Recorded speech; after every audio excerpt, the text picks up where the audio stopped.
Logan was 20 years old when this happened. Good kid. The type who actually knew what he was doing outdoors, you know? Not some reckless teenager looking for an Instagram moment. He'd been through these caves before. That's what makes this whole thing so unsettling. So it's a regular summer evening, and Logan and his friends are camping at Makokata Cave State Park. Beautiful place if you've never been. Rolling hills, limestone formations, and these underground cave systems that have been carved out over thousands of years.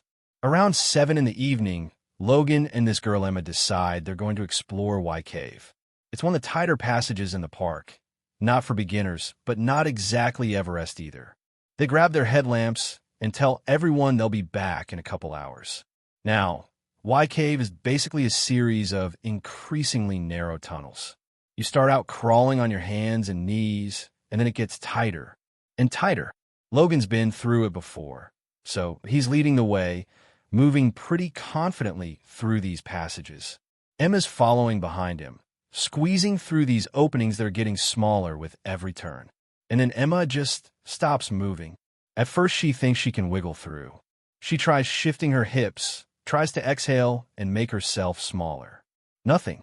The ceiling's pressing down on her back, the floor's against her stomach, and she literally cannot move forward or backward. And that's when the panic hits her, that primal, suffocating panic when you realize you're actually physically stuck. She calls out for Logan, and he turns around in the tunnel. He can barely move himself, but he reaches back until he can grab her hand.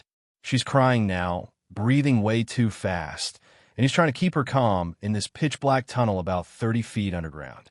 No cell service, no way to call for help.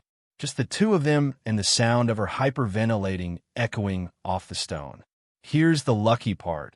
And, this is the only lucky part of this whole nightmare. There was another couple exploring the cave that night.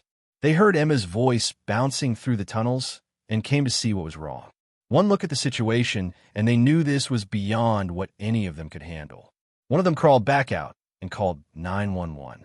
It's around 9:30 at night now. Emergency crews start showing up with specialized cave rescue equipment.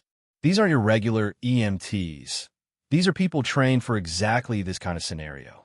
They've got chisels, they've got ropes, they've got oxygen tanks. And for the next 4 hours, they're carefully, methodically chipping away at the rock around Emma's body. Can't go too fast, or they risk causing a collapse. Can't pull too hard, or they might injure her. It's slow, precise work. Finally, around 1:30 in the morning, they get her out. She's scraped up, bruised, covered in mud and limestone dust, but she's breathing and she's free.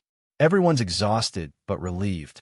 They start making their way back toward the entrance, and this is where my stomach just drops every time I think about it. Logan's following the rescue workers out. He's been in that cave for over 6 hours at this point.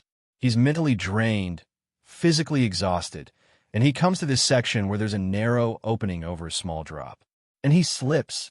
It's not a dramatic fall, maybe 3 feet if that, but he lands face down in a crawl space that's even narrower than where Emma was trapped. His arms are pinned underneath his body. There's a solid slab of limestone pressing against his back. And unlike Emma, who could at least breathe normally, Logan's chest is compressed. Every breath is a struggle. The rescue workers realize immediately that this is worse. Much worse. They can't just pull him out. His body's at an angle where pulling could break his arms or even his neck. They have to widen the space around him, but he's face down and they're working above him, trying to chisel rock without letting debris fall onto his head. They bring in pneumatic chisels, quieter and more precise than the manual ones. They get oxygen flowing to him. Someone manages to star in 4 to keep him hydrated and stable. Above ground, Logan's parents have arrived. It's around 2:30 in the morning when his mom got the call, some friend of Logan's, voice shaking, saying Logan's trapped in a cave. She literally dropped the phone, and now she's standing there in a state park parking lot in the middle of the night, waiting for news about whether her son is going to make it out alive. I can't imagine that. I really can't. The hours drag on. 3 in the morning. 6, 9, noon. The rescue team works in shifts because they're exhausted too. Logan's been face down for over 12 hours now, and they're telling him he has to help them. He has to try to move when they give him the signal, because they can only create so much space. By the time they've carved out enough room, it's been nearly 20 hours. 20 hours face down on stone, unable to move, struggling to breathe. His body's shutting down. He's got maybe one chance to do this. They tell him to push. And somehow, I still don't know how, he finds enough strength to shift his arms. Then his shoulders. Then his chest. The rescuers grab whatever they can reach and pull, and Logan comes out of that hole covered in dirt and blood and sweat, shaking, barely able to stand. His mom rode with him to the hospital. Both he and Emma recovered physically, cuts, bruises, severe muscle strain, some minor nerve damage that eventually healed. But I've thought about this story more times than I can count, and here's what gets me. Logan knew that cave. He'd done it before. Emma was with an experienced person. They did everything reasonably right, and they still almost died. That's the part that really sticks with you. It wasn't stupidity or recklessness. It was just one wrong squeeze, one moment of fatigue, one tiny miscalculation in a place where there's no room for error.